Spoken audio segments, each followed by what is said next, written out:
지금 선생님이 거기 필기노트에 적어놓은 걸 보면 이 간접증명법에 세 가지가 뭐라고 나와 있냐면 지금 연역법, 그 다음에 귀납법, 그 다음에 규류법이라고 선생님이 적어놨는데 실제로 수학에서는 연역법은 얘들아 선생님 필기노트에 거기다 그렇게 적어놨지만 실제로 엄밀히 따지면 연역법은 직접증명법으로 봐야 돼요. 무슨 말인지 알아? 실제로 수학에서는 이렇게 우리가 얘기를 해. 그래서 연역법은 간접증명이 아니라 직접증명으로 봐야 된다. 여기다가는 지금 카테고리를 좀 간접증명에다 넣어놔서 너희가 헷갈릴까봐 확실하게 얘기를 해주는 거고, 직접증명법이 막히면 간접증명을 한다? 그럼 도대체 직접증명이 가능한 건 도대체 뭐야? 예를 들어볼게. 직접증명이 가능하다는 얘기는 예를 들면 문제에서 이런 게 나왔어. 홀수의 제곱 더하기 홀수의 제곱이 짝수가 됨을 증명하래. 증명 가능하니? 직접적으로? 직접 증명이 가능하니? 직접 증명이 얘는 가능하죠. 어떻게 증명을 하면 되느냐? 얘를 직접적으로 증명을 하고 싶으면 증명해볼게. 이 홀수를 선생님은 뭐라고 놓을 거냐면 이렇게 놓을 거고요. 이 홀수를 이렇게 놓을게요.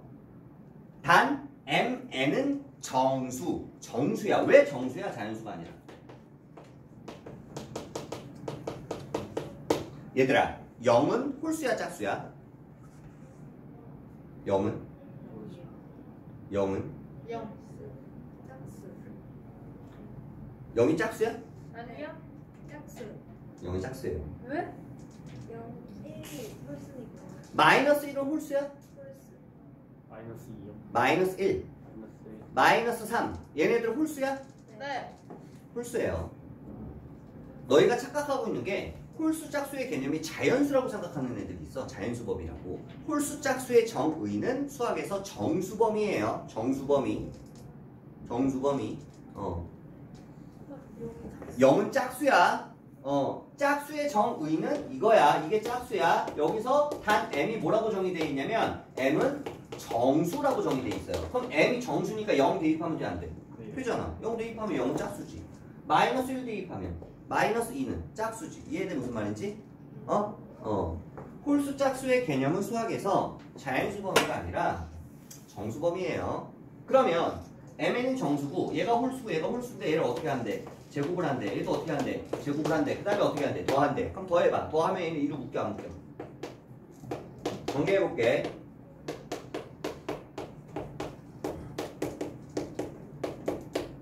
그럼 얘는 다 계산하면 2로 묶여 안 묶여? 이렇게 묶여요. 묶이죠.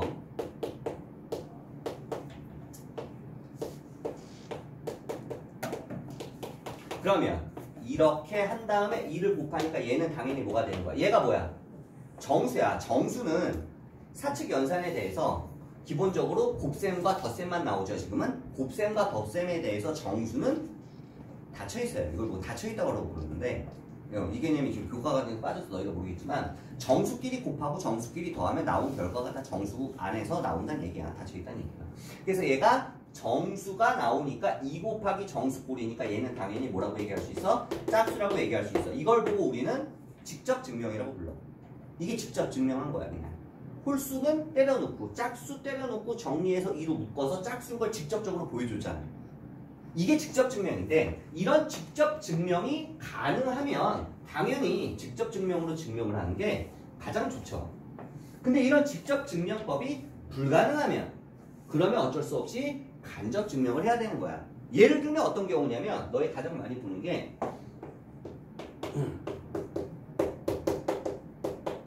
뭐 이런 거. 직접 증명이 가능할까 얘들아 이게? 불가능해요. 직접 증명. 그래서 얘는 우회적으로 증명하는 간접 증명인 규류법을 사용해야 돼. 규류법. 그럼 나온 김에 규류법부터 먼저 할까? 네. 규류법은 세 번째에 속해 있는데 다음 페이지 넘어가 봐.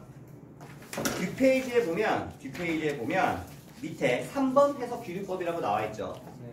자, 규류법의 정의는 뭐야? 규류법의 정의는 거기 적혀 있는 거 보면 주어진 명제 결론을 보잖아요. 주어진 명제 결론을 부정하여 뭐를 이끌어낸다?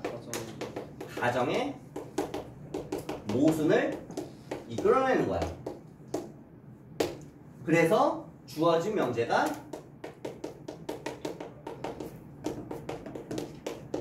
참임을 논리적으로 입증을 하는 거지. 이게 도대체 무슨 얘기냐? 얘가 주어진 명제야. 얘가 참임을 증명하고 싶어. 얘를 증명하고 싶으면 어떻게 하는 거야?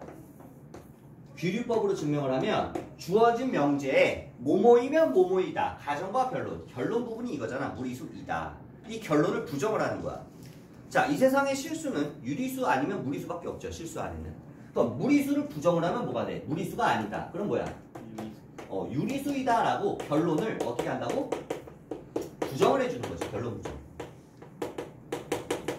주어진 명제에 지금처럼 결론을 부정을 하게 되면 어떤 일이 벌어지느냐? 모순이 생겨요. 이 가정에. 유리수라는 가정에 모순이 생겨요.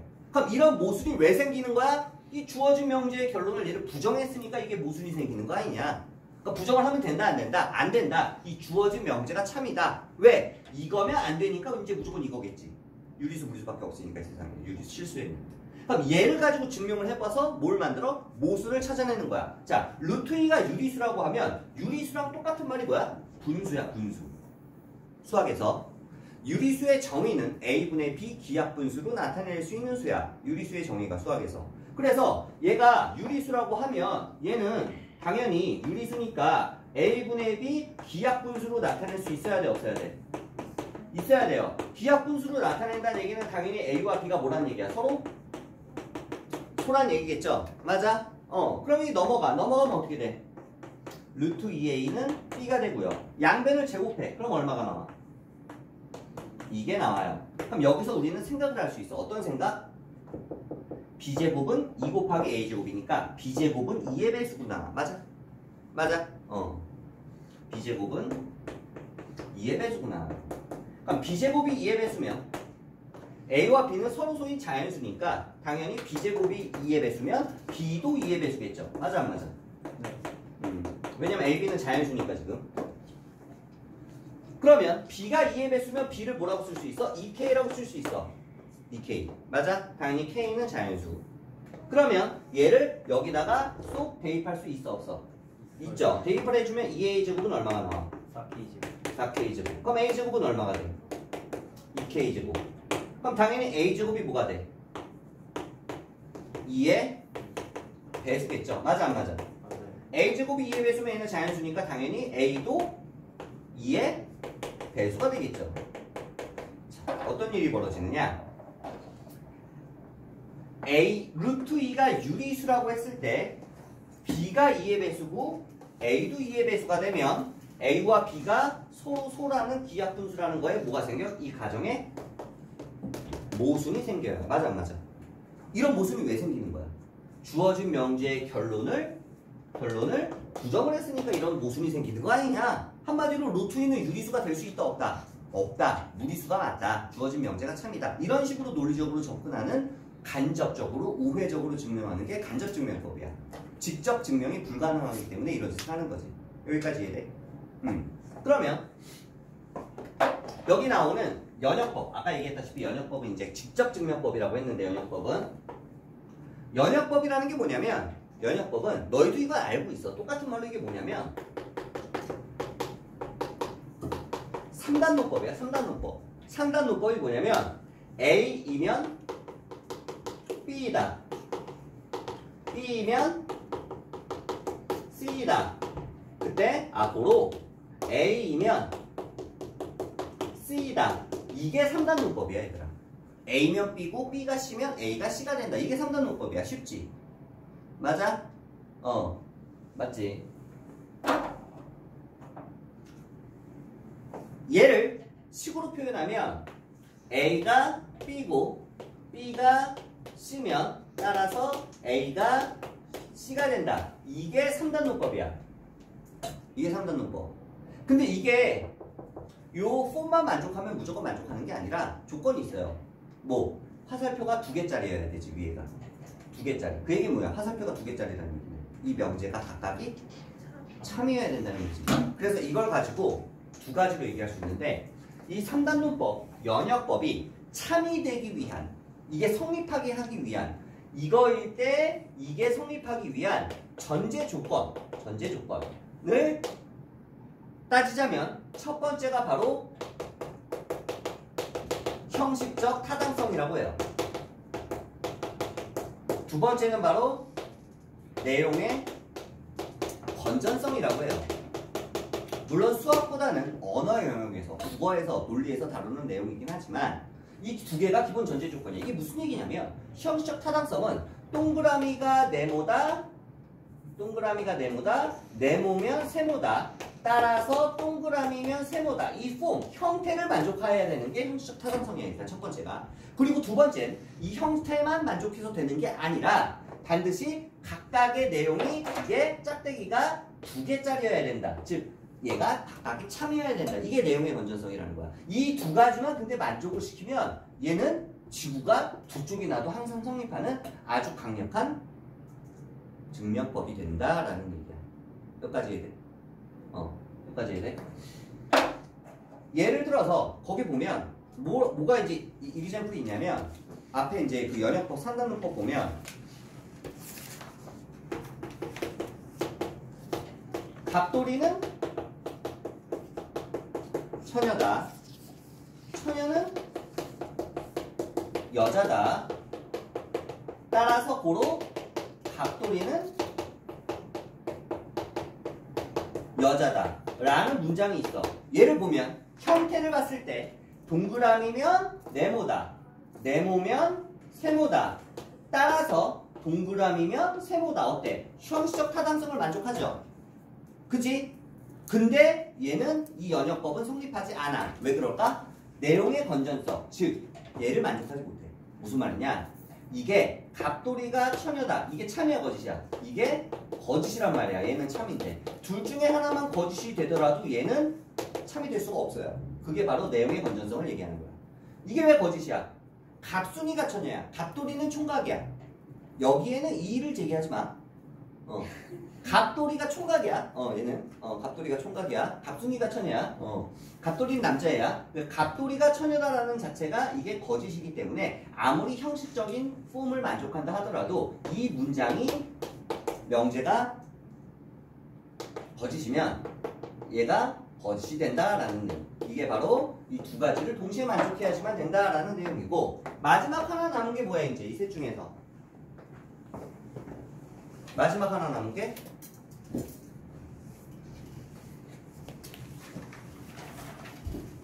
귀납법만 안 하고 나머지는 다 했죠 지금.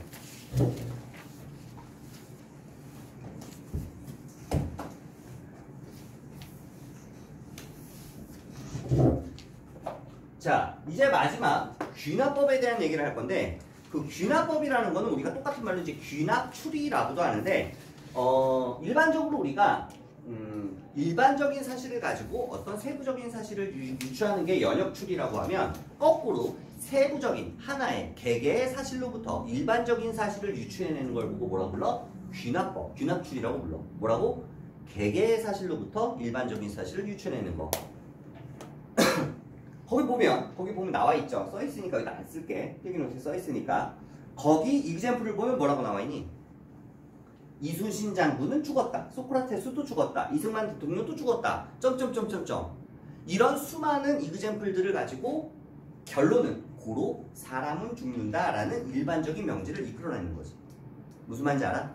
수많은 개개의 데이터들을 가지고 일반적인 사실, 뭐 누구도 죽었고 누구도 죽었고 누구도 죽었고 따라서 사람은 항상 죽는다라는 일반적인 명제를 끌어내는 거야. 이게 바로 귀납법의 기본적인 접근 방법인데, 문제가 좀 있죠. 이건 문제가 있지. 예를 들면 거기 보면 1월 1일 날 주인이 12시에 종을 치고 밥을 줬어. 걔한테. 1월 2일도 주인이 12시에 종을 치고 밥을 줬어. 1월 3일도 주인이 종을 치고 강아지한테 밥을 줬어. 자, 이 강아지는 그러면 귀납 추리를 하겠지. 뭐라고? 우리 주인은 12시가 되면 종을 치고 밥을 준다. 맞아? 근데 이거는 아무리 많은 데이터를 쌓아도 하루아침에 깨질 수 있죠. 맞아 안 맞아? 그치? 예를 들면 그날이 복날이야. 복날. 그럼 당연히 이제 복날 주인이 개를 종을 치고 12시에 부르면 당연히 얘는 밥을 주는 줄 알고 오겠지.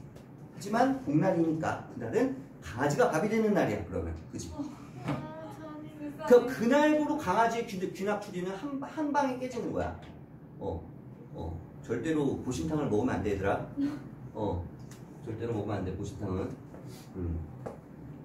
한마디로 예를 들면 극단적인 예를 들면 이런 거고, 또 예를 들면 우리가 1월 1일도 동쪽에서 해가 떠서 서쪽에서 해가 졌어. 1월 2일도 우리는 개개의 사실로부터 일반적인 사실, 해는 항상 동쪽에서 떠서 서쪽으로 진다라는 일반적인 명제를 끌어낼 수가 있죠.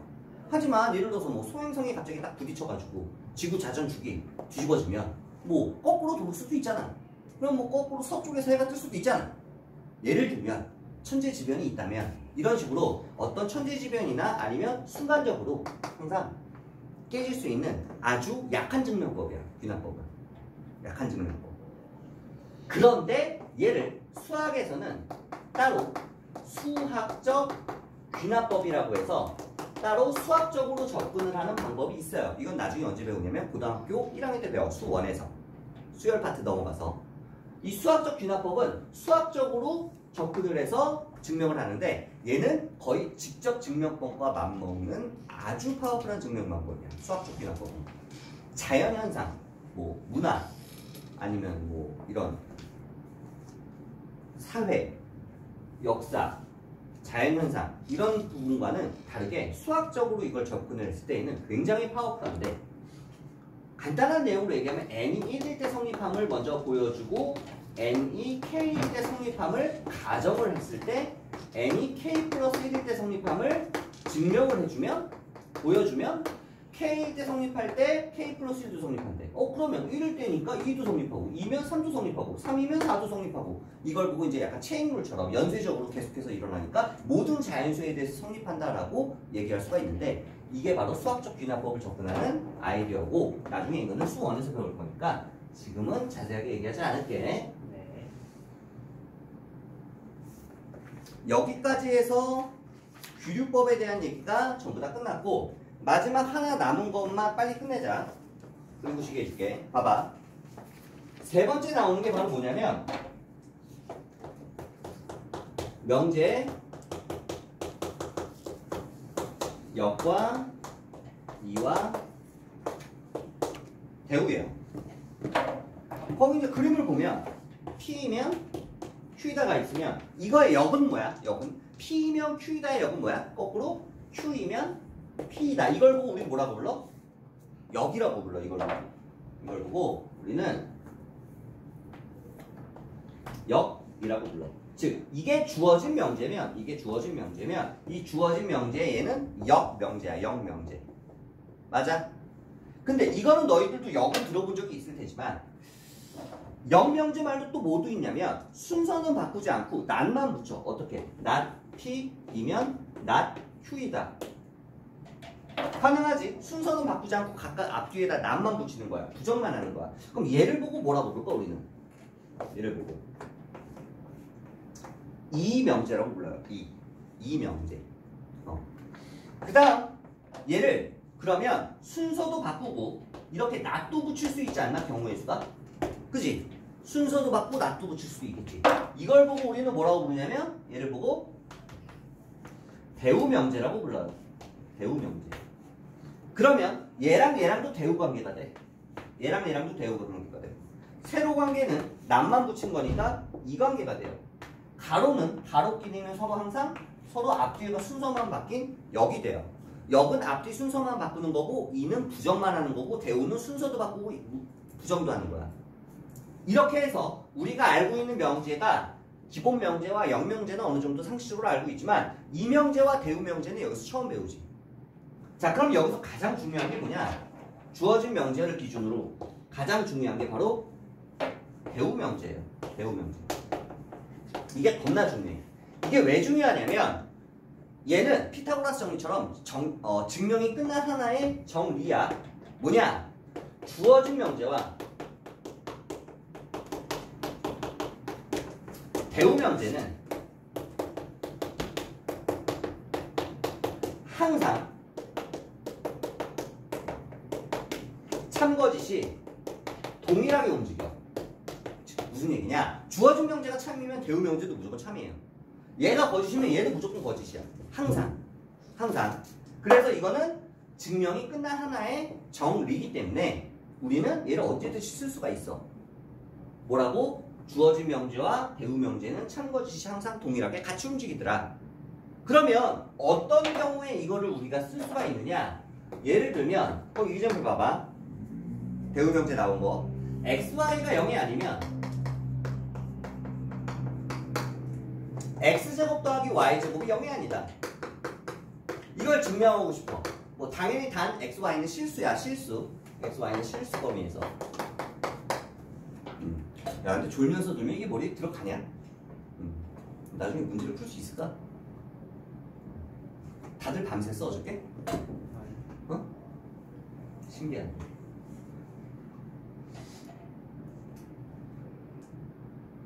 한 번씩 다 배웠나 여기를? 다 알아? 이게 무슨 자신감으로 이렇게 정신을 못 차리는 거야? 봐. 참임을 증명하고 싶어. 근데 어때? 복잡해. 그럼 얘 말고 뭐를 보자? 이거에 대우 명제를 보자. 왜? 대우가 참이면 얘도 참이고 대우가 거짓이면 얘도 거짓일 테니까 참거짓이 같이 움직인다고 했으니까. 그럼 이거의 대우 명제를 한번 보자. 이거야 대우 명제.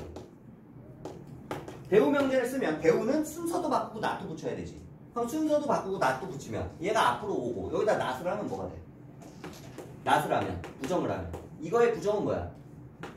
이거겠지. 맞아 안 맞아? 이거의 부정을 하면 뭐가 돼? 이리로 오면 이게 되겠지. 맞아 안 맞아? 이게 대우지. 맞아. 어때? 얘는 좀 보기가 편하지 않나 이제? 아까 얘기했지 이거. x제곱 더하기 y제곱이 0이면 xy는 0이다. 이거 참이라고 했어 안 했어? 했죠. 경우의 수로 증명이지. 경우의 수로. 얘는 한 가지 있는 세 가지. 맞아? 그럼 끝난 거야. 왜? 대우 명제가 참이므로 주어진 명제도 참이 될 수밖에 없는 거야. 이해되니? 이게 바로 주어진 명제가 증명하기에 좀 복잡하면 그거에 대우를 가지고 증명을 해보면 생각보다 대우는 쉽게 증명이 되는 경우들이 있기 때문에 주어진 명제와 대우 명제가 항상 참것이 같이 움직이는 걸 좀 기억을 해놔라.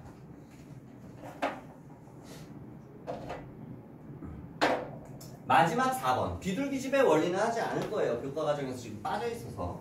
맨 밑에 있는 거. 필기도 하지 마요? 안 해도 돼. 요거는 그냥 외우면 돼. 필요 충분 조건은. 왜냐면 이거 하나의 약속이니까. 요거가 약속이니까 이거는 그냥 묻지도 따지지도 말고 그냥 이렇게 약속을 하기로 했으니까 너희도 같이 약속을 하고 외우고 이해를 하면 되는데 뭐냐면 수학에서 작은 것은 큰 것이 되기 위한 무슨 조건이냐고 문제에서 이제 출제자들이 물어볼 거예요. 거꾸로 큰 것은 작은 것이 되기 위한 무슨 조건이냐라고 문제에서 출제자들이 물어볼 거예요.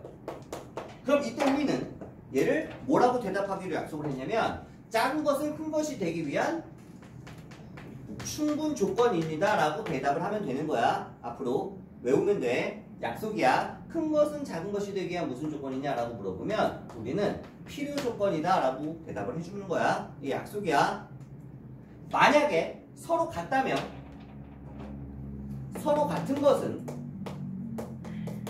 서로 크기가 같은 것은 서로가 되기 위한 무슨 조건이냐라고 대답을 할 거냐면 필요와 충분을 합쳐서 필요 충분 조건이라고 대답을 할 거예요. 약속이야. 외워야 되는 거야. 그럼 누가 큰지 작은지는 어떻게 구분합니까? 아까 처음에 우리 배웠던 거. 처음에 배웠던 거. 명제가 참인지 거짓인지 판단하는 세 가지 방법. 뭐였어? 첫 번째가 명제가 참인지 거짓인지 P면 Q이다가 이게 참인지 거짓인지 판단하는 세 가지 방법. 아까 얘기해줬지. 첫 번째가 뭐였어? 경우의 수. 두 번째였죠, 경우의 수는. 두 번째. 첫 번째가 뭐였어? 조건. 조건 같은 소리 하고 있네. 첫 번째는 진리집합이었죠. 진리집합의 포함관계. 맨 앞쪽에 나와 있지? 네. 어? 네. 아이 금붕어들. 진리집합의 포함관계로 첫 번째. 두 번째는 누가 더 큰지 작은지 경우의 수. 세 번째는 아니. 발레. 똑같아요. 큰지 작은지 판단하는 방법은 그것과 똑같아요. 그래서 뭐가 뭐에 포함되는지 진리집합으로 뭐 이런 뭐 판단을 했을 때 예를 들면 무슨 말이냐면 P가 4의 약수이다 라는 명제고요. Q는 8의 약수이다 아까랑 똑같이 이렇게 놨을 때 문제에서 만약에 이렇게 물어봐요. P는 Q이기 위한 무슨 조건이냐라고 물어보면 여기는 뭐라고 대답을 해야 되느냐? 얘가 작니 크니? 작아요. 작죠. 얘는 커 작아? 커요. 크죠. 얘랑 봤을 때 P가 여기 이렇게 있으면 진리집합 Q는 이렇게 있으니까 맞아 안 맞아? 맞아요. 그럼 얘는 작고 얘는 크니까 작은 것은 큰 것이 되기 위한 무슨 조건이야? 충분. 답은 충분 조건이라고 너희가 대답을 하면 된다 이런 느낌이야. 그래서 외울 때 어떻게 외우면 되냐면 그냥 작, 큰, 충, 큰, 작, 필 이렇게만 외우면 돼. 알겠니? 서로 같으면 필요 충분. 알겠니? 거꾸로 큰 것은 작은 것이 되기 위한 필요 조건이라고 대답을 하면 되고 서로 크기가 똑같으면 얘도 4의 약수고 얘도 4의 약수야. 똑같아 크기가. 그러면 P는 Q이기 위한 필요 충분 조건이 되는 거야. 근데 여기서 너희가 헷갈리게 하기 위해서 문제에서 출제자들이 순서를 바꿔서 이렇게 물어보는 경우가 있어. 뭐라고 물어보냐면 Q이기 위한 P는 무슨 조건이냐라고 물어보는 경우가 있어. 얘랑 순서가 도치가 됐지? 맞아? 자, 이런 문제를 안 헷갈리고 풀려면 너희가 항상 뭐를 기억해야 되냐면 국어에서 주어를 기억을 해야 돼. 주어. 주어. 주어가 뭐야? 주어는 뭘로 끝나는 거야? 주어는? 은는 이가로 끝나는 게 주어죠? 네. 맞아? 맞아? 은는 이가로 끝나는 거. 뭐가 은는 이가로 끝나니 지금? 그럼 얘가 주어가 되는 거니까 얘부터 항상 먼저 읽어주는 거야. 얘가 주어니까. 얘가 작아 커? 작아. 얘는 커 작아. 얘는 커. 그럼 얘부터 먼저 읽어줘야지. 작, 큰, 충이라고 순서를 바꿔도 헷갈리지 않고 대답을 해주면 돼. 이해되니? 모모는 모모이기 위한이 아니라 모모이기 위한 모모는 무슨 조건이냐라고 물어봤을 때 은는 이가가 들어가는 얘가 주어기 때문에 이 주어를 찾아줘야 된다 이거야. 그래서 얘부터 항상 먼저 읽어줘야 된다고. 알겠니? 이해돼? 이게 바로 마지막 필요 충분 조건까지